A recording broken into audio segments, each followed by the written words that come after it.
여러분, 고대 신화라고 하면 그냥 옛날 이야기라고 생각하시나요? 사실은 그게 아니에요. 한 문화의 DNA, 말하자면 세상을 이해하는 운영 체제 같은 거였죠.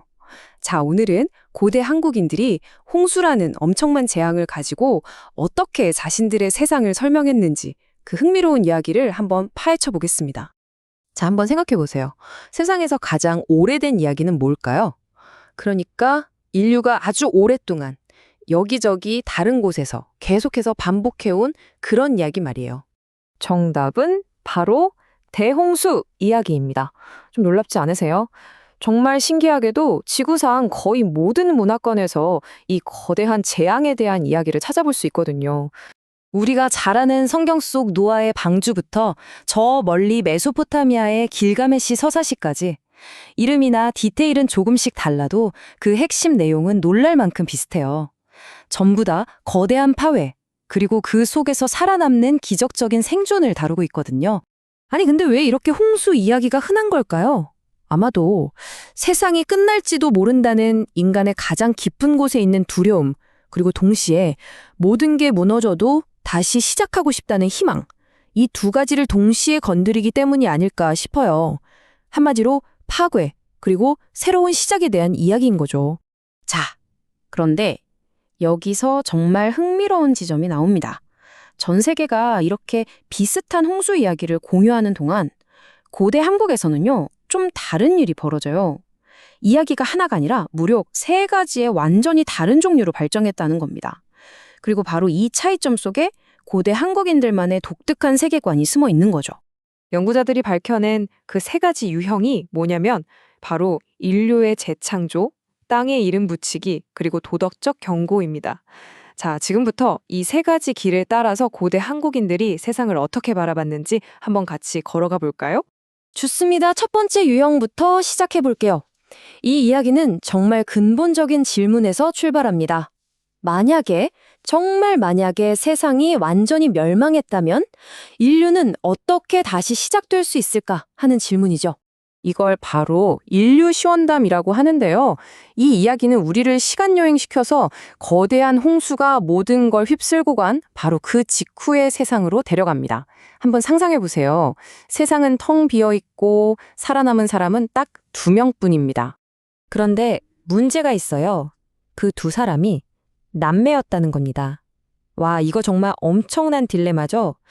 인류를 존속시켜야 한다는 거대한 의무, 그리고 남매 간의 결합은 절대 안 된다는 강력한 금기. 이 두 가지가 정면으로 꽝 하고 부딪히는 거예요. 여러분이라면 어떡하시겠어요?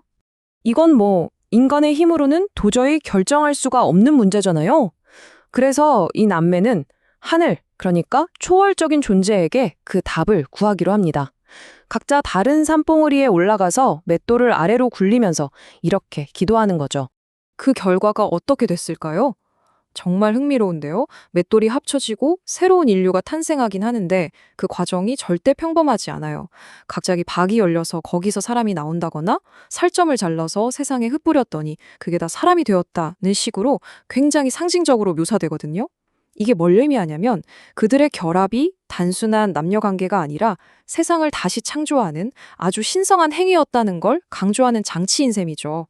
자, 이제 두 번째 유형으로 넘어가 볼까요? 이번 이야기는 포커스가 좀 달라요. 사람의 기원에서 우리가 지금 발 딛고 서 있는 바로 이 땅 자체로 초점을 옮겨갑니다.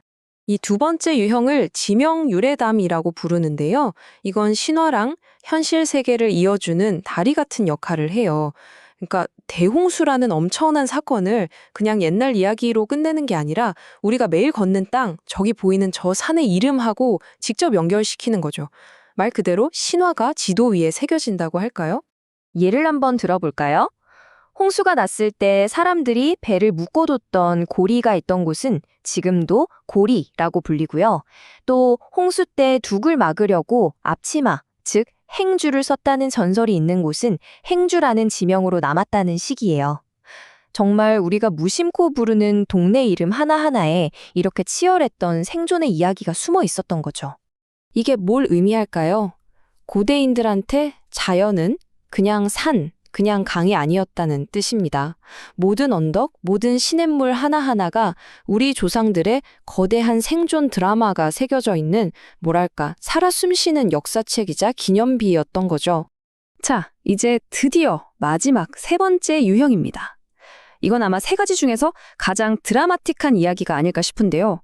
아주 강력한 교훈을 담고 있습니다. 이 세 번째 유형을 악인 징치담이라고 하는데요. 여기서는 홍수의 의미가 완전히 달라져요. 그냥 어쩔 수 없이 닥친 자연재해가 아니라 인간의 욕심과 이기심에 대한 하늘의 무서운 심판으로 그려지는 거죠. 그러니까 홍수가 도덕적인 메시지를 전달하는 하나의 도구가 되는 겁니다. 가장 유명한 장자못 전설 이야기를 한번 볼까요? 어느 날 스님 한 분이 아주 소문난 구두쇠 부잣집에 시주를 하러 갑니다. 근데 이 부자가 쌀 대신에 똥을 퍼주면서 스님을 모욕해요. 이걸 본 마음씨 척한 며느리가 몰래 스님에게 쌀을 드리죠. 그러자 스님은 며느리에게 경고를 합니다. 어서 산으로 도망가시오. 그리고 무슨 일이 있어도 절대 뒤를 돌아보면 안 됩니다. 이 말이 끝나기 무섭게 그 부잣집 전체가 땅속으로 푹 꺼지면서 거대한 연못으로 변해버립니다. 그런데 여기서 끝이 아니에요. 비극적인 반전이 남아 있습니다. 집이 무너지는 그 천둥 같은 소리에 며느리가 자비도 모르게 뒤를 돌아보는 순간 그 자리에서 돌로 굳어버리고 맙니다. 정말 가슴 아픈 결말이죠. 선한 행동에 대한 보상도 있지만 그만큼 신의 명령이 얼마나 엄격하고 무서운 것인지도 함께 보여주는 거예요. 자, 이렇게 세 가지 유형의 이야기를 모두 살펴봤습니다. 그럼 이 이야기들이 하나로 모이면 과연 고대 한국인들의 세계관에 대해 뭘 말해주고 있는 걸까요? 이 점이 중요하겠죠. 정리해보면 이렇습니다. 이 세 가지 유형은 각각 다른 하지만 아주 중요한 질문에 답을 하고 있었어요. 첫 번째, 인류 시원 신화는 우리는 어디에서 왔는가 하는 기원의 질문.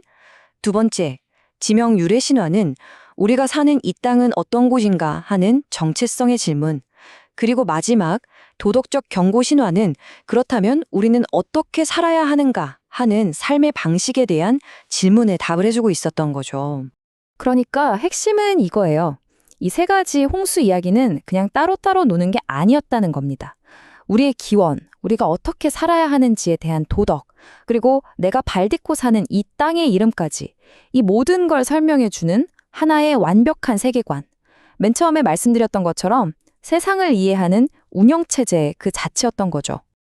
네, 바로 이게 이 이야기들의 궁극적인 기능이었어요.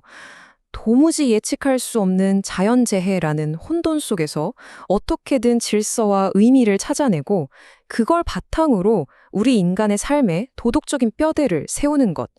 이야, 정말 그것이야말로 신화가 가진 진짜 힘이 아니었을까요? 고대인들에게는 이런 신화가 그들의 세상을 설명해줬습니다. 자, 그렇다면 오늘날 이 복잡한 세상을 사는 우리에겐 과연 어떤 이야기가 우리 삶의 의미를 설명해주고 있을까요? 우리의 현대판 신화는 과연 무엇일지 한 번쯤 생각해보는 것도 재미있을 것 같습니다.